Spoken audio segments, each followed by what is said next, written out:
পোহৰ উৎসৱ দীপাৱলীৰ সৈতে মোৰ অন্য এটা ভিডিঅ'লৈ সকলোকে স্বাগতম জনাইছোঁ। আজিৰ ভিডিঅ'টো ইয়াৰ পৰা আৰম্ভ কৰিছোঁ দেই। আপোনালোক সকলোলৈকে দীপাৱলীৰ বহুত শুভকামনা যাচিছোঁ। সকলোৰে দিনবোৰ সুন্দৰ হওক, পোহৰ হওক তাৰে কামনা কৰিছোঁ। আজি যিহেতু পোহৰ উৎসৱ, সেয়েহে ভাবিলোঁ আমি থকা ঠাইখনো অকণমান পোহৰাই ৰাখোঁচোন।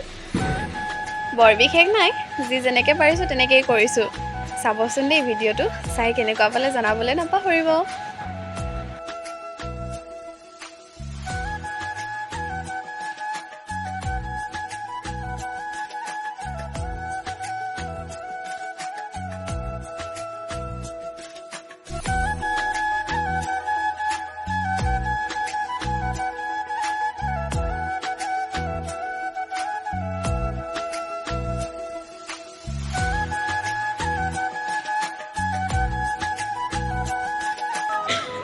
চাকি বন্তি জ্বলাই দুয়োগৰাকী অকণমান টাউনৰ ফালে ওলাই আহিলোঁ।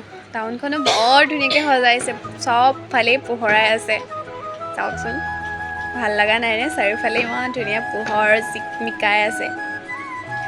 ভাবিলোঁ ওচৰতে এটা কালী মন্দিৰ আছে, তাতো গৈ চাকি জ্বলাই আহোঁ, আপোনালোককো দেখাম। পৰিৱেশটো খুবেই ধুনীয়া। আৰু এয়া মন্দিৰটোৰ। আজিলৈ ভিডিঅ'টো ইমানেই। Bye bye.